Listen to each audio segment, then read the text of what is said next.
Tripathi ji मठाधीश mafia होते हैं, ये सही है। वोट जिहाद बिल्कुल सही है, यहाँ बिल्कुल बांटने की बात नहीं हो रही। वोट जिहाद तो जस्टिफाइड है, लेकिन हिंदू इकट्ठे हो जाओ ये गलत बात है, ये नफरत की राजनीति है। क्या कहेंगे आप?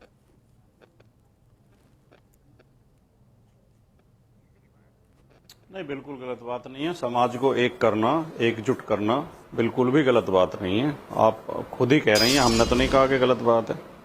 सवाल यह है कि ना तो हिंदू धर्म खतरे में है, ना हिंदू समाज खतरे में है, नरेंद्र मोदी जी की कुर्सी खतरे में है और मोहन भागवत का वर्चस्व खतरे में है, जो हजारों साल से ये वर्चस्व थोपे हुए हैं समाज पे। अगर हिंदू समाज बटा हुआ है, अगर हिंदू में कोई बंटवारा है, तो मोहन भागवत जी को पहले उसके कारणों की समीक्षा करनी चाहिए। हिंदू समाज उन लोगों ने बांटा है जो मनुस्मृति को पूज्य ग्रंथ मानते हैं, जिस मनुस्मृति में लिखा हुआ है कि शूद्र को शिक्षा का अधिकार नहीं है, धन एकत्र करने का अधिकार नहीं है, नए कपड़े नहीं पहन सकता, अच्छे बर्तनों में खाना नहीं खा सकता, इनके बराबर में नहीं बैठ सकता। हिंदू समाज को उन्होंने बांटा है। हिंदू समाज को उन्होंने बांटा जिन्होंने महाभारत में एकलव्य का अंगूठा कटवा लिया था क्योंकि वो क्षत्रिय नहीं था। हिंदू समाज उन्होंने बांटा जिन्होंने शंभुक की गर्दन काट दी क्योंकि वो शूद्र होकर तपस्या कर रहा था। हिंदू समाज को वो बांट रहे हैं जो उत्तर प्रदेश में शिक्षक भर्ती में ओबीसी का आरक्षण खा जाते हैं, ओबीसी के साथ बेईमानी करते हैं और हाईकोर्ट के आदेश के बाद भी उन्हें न्याय नहीं देते।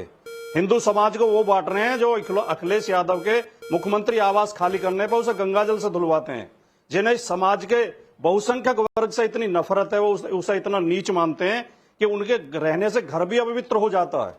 हिंदू समाज को उन्होंने बांटा जिन्होंने हमारे दलित भाइयों के पीछे झाड़ू बांध दी थी कि तुम्हारे पैरों के निशान खत्म होने चाहिए, उनके गले में हांडी लटका दी थी कि आप इसमें आपका थूक जमीन पर न गिरे। मोहन भागवत ने और मोहन भागवत के संगठन ने, आरएसएस ने 100 साल होने जा रहे हैं, 100 साल में कभी आवाज उठाई? दलितों को घोड़े पर नहीं बैठने दिया जाता, उनकी हत्या कर दी जाती है। कहीं आरएसएस गई आंदोलन करने के लिए कि हमारे हिंदू भाई हैं, हिंदू समाज को ऐसे मत बांटो? गुजरात की घटना मुझे याद है, एक दलित को घोड़ी बारात नहीं चढ़ाने दी, कोर्ट ने आदेश किया पुलिस सुरक्षा के लिए, पुलिस आई तो महिलाएं कि वो लेके ढोलक और मंजीरे लेके कीर्तन करने बैठ गई और पुलिस ने हाथ उठा दिया कि ये तो धार्मिक कार्य कर रही हैं, हम इन्हें नहीं उठा सकते। इन्हें ये धर्म का दुरुपयोग दलितों, आपको शबरी नहीं दिखी, आपको एकलव्य नहीं दिखा, आपको राम का वनवास नहीं दिखा जो अपने पिता के कहने पर ले लिया था उन्होंने, आपको दिखी तो सिर्फ ये सब चीजें दिखी। प्रेम शुक्ला जी, ये देखने का भी तो एक नजरिया है ना। केवल एक बात कह सकता हूं, रतन जी आ रही हूं। देखिए, मुझे पता नहीं कि मनुस्मृति को कितनी क्या, मनुस्मृति पर इतना अखंड विश्वास श्रीमान राजकुमार भाटी को मेरी समझ के बाहर है। और स्वयं प्रभु रामचंद्र जी जो है निषाद राज के मित्र थे गुरु के। शबरी का आपने स्वयं जिक्र किया। काग भूषुंडी जो है वो कथा सुनाते हैं जो शूद्र जाति में पैदा हुए हैं। और वेदों में ऋचाओं की रचना कौशिक जो स्वयं, अब सुन लीजिए भाई साहब, भाटी जी सुन लीजिए, जरा सुन लीजिए, कृपा करके सुन लीजिए, मैं आपको सुन रहा था। ये सनातन धर्म में ही संभव था कि कौशिक जो शूद्र जाति में उत्पन्न हुए उन्होंने वैदिक ऋचाओं की रचना की, तो उनको वेद सुनने पर प्रतिबंध था। ये झूठ है कम्युनिस्टों का फैलाया हुआ। इसी तरह से पुराण सूत ने रचना की। सूत स्वयं जो है शूद्र वर्ण में जन्मे हुए व्यक्ति थे और सारे पुराण जो है वो सूत की कथाएं नैमिषारण्य में सूत ही सुनाते हैं। ऐतरेय ब्राह्मण जिसको पढ़कर जो है ब्राह्मण अपने सारे अनुष्ठान करता है, वो शूद्र वर्ण में जन्मे व्यक्ति ने रचा हुआ है। तो कृपा करके सनातन को दुष्प्रचार का ग्रस्त करके कम्युनिस्टों ने इस देश को जो दुष्प्रचार फैलाया उससे मुक्त करने का प्रयास कीजिए अनायास। और जहां तक शाम्बुक वध की बात है, वाल्मीकि ने तो बात की लेकिन भवभूति के हाथ कांप गए और तुलसी ने उसका जिक्र तक नहीं किया है। तो ये जो मान्य रामचरितमानस है उसमें कहीं शाम्बुक वध का प्रसंग नहीं है। और शाम्बुक वध को कृपा करके ठीक से पढ़ लीजिएगा तो आपका जो है दूर हो जाएगा। एक सर्जरी ना करने के कारण, डॉक्टर होने के कारण, डॉक्टर की जिम्मेदारी नकारने के कारण वो प्रसंग आया। ये वाल्मीकि का वर्णन है, कृपा करके। बिल्कुल। और आपने नहीं, विवेक श्रीवास्तव जी, आपको बहुत हंसी आ रही है, आपको बहुत हंसी आ रही है विवेक जी। मुझे बताइए कि हिंदू धर्म में ऐसा क्या कह दिया प्रेम शुक्ला जी ने जिससे आपको इतनी हंसी आ रही है? कृपा करके। मुझे इसलिए हंसी आ रही है कि मुझे लगता है प्रेम शुक्ला और बीजेपी नाविका अगर जी, इसी 15 तरह का सेकंड और नैरेटिव कृपा करके और दीजिए। चलाती रहेगी तो अभी उत्तर प्रदेश में जो हुआ है वो नेशनल लेवल पे बड़ी जल्दी हो जाएगा। हरियाणा में हो चुका है, क्योंकि मोहन भागवत को विनेश फोगाट हिंदू लड़की नहीं लगती। जो लड़कियां कुश्ती लड़ती थी, जिनका उत्पीड़न हुआ, वो मोहन भागवत को हिंदू लड़कियां नहीं लड़ी। और यहाँ पे कल आप देखेंगी इलेक्शन के अंदर जो परास्त होने जा रहे हैं, उसी के रिएक्शन में मोहन भागवत बोल रहे हैं।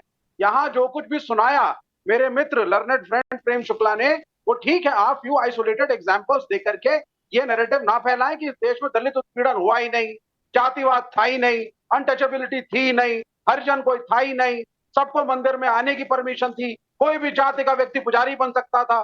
ये कम्युनिस्टों का झूठ नहीं है, यह कम्युनिस्टों के आंदोलन का सच है, जो कहते हैं caste struggle is class struggle in India. समझे आप? तो आप अगर ये ब्राह्मणिकल सुप्रीमेसी के थ्रू हिंदू सुप्रीमेसी की बात करेंगे तो हिंदू समाज आपको परास्त जरूर करेगा, क्योंकि सबका विकास और सबका विकास में दलित और ओबीसी दोनों शामिल हैं।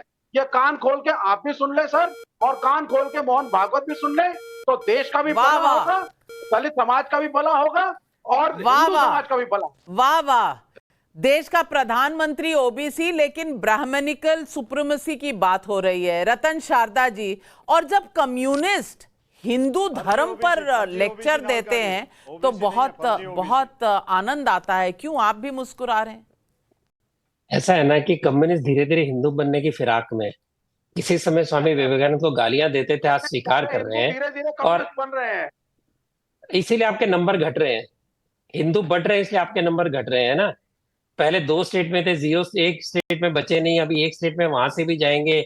आपके एमपी आने अभी आप मुश्किल है कहते हैं कि क्योंकि आप हिंदू बढ़ रहे हैं। अभी आगे सीरियस बात सुनिए, हो गया मजाक, सीरियस बात सुनिए, कि आप तो मजाक की बात ही करते हैं, सीरियस बात सुनिए। आप लोग कहते हैं कि हिंदू धर्म में यहाँ इस तरह का वो गलत काम होता था, जातियों में गलत काम होता था, उन पे बिल्कुल। अत्याचार होते थे, ठीक है। इसीलिए तो मोहन भागवत कह रहे हैं ना कि हिंदुओं को एक करो, जात पात से ऊपर उठाओ, भाषा से ऊपर आओ, सबसे ऊपर उठाओ। आप लोग ये बात हजारों तो साल वर्ण की, आज भी व्यवस्था के हिंदू खिलाफ बोल दें, सुन लो सुन लो सारे सुन लो, धर्मगुरुओं को बोलिए वर्ण व्यवस्था आपको के पता खिलाफ ही बोले। नहीं, आपको पता ही नहीं। के बारे में बोले, बोलिए ना आप सर। इसको बोलने दीजिए ना, आप बोलने बोल दीजिए। दीजिए वर्ण बोलने व्यवस्था मैं कैसे गलत है। बोलूंगा? आप ही बोलते रहेंगे तो मैं कैसे बोलूंगा ना। मैं रिक्वेस्ट संघ कर रहा ने हूं लगातार कि आप बोला है बोल जात दीजिए पात से कि ऊपर हर उठो। गुरु की पदवी पे, पंडित की पदवी पे मंदिर में दलित जरा के जरा बैठने मुझे का बोलने अधिकार। देंगे? विवेक जी अब थोड़ा सा सुन भी लीजिए, जवाब दे रहे हैं। बोलिए। अभी मैं ये कह रहा हूं कि लेकिन मुसलमान इन्वेडर्स ने अत्याचार किए, उनके अत्याचार भूल जाओ, उनकी बात भी मत करो, वो तो अपने ही लोग हैं, वो अपने लोग हैं। लेकिन जो हिंदू ने अपनी गलती मानी, वो संविधान दलित ऐसा बना, उत्पीड़न से ये फिर कैसे शुरू हो गए। सर, आप जो कह रहे हैं मुसलमान आक्रमण, वो दलित उत्पीड़न से कैसे कनेक्टेड है सर? और वो मोहन भागवत के स्टेटमेंट से कैसे कनेक्टेड है सर? हम जितना तो बोलना बोल जातिवाद की बात लीजिए, कर रहे हैं ना सर। जितने बात बोलना और बोल मुसलमानों पे लीजिए। क्यों चलेगा सर? लेकिन बोलने सर, नहीं आप बोलिए ना देंगे। सर। मुझे आप बोलने- मुझे ये आप बोलते- बताइए, बोलते- बोलते फिर बोलते मोहन रहते मोहन हैं। भागवत जी अगर हिंदुओं को साथ होने की बात कर रहे हैं। एक और बात कहना चाहता हूं मैं, नाविका जी, जी। इन्होंने जो बोलने नहीं दिया, ये जो दलित बात करते हैं इन भाई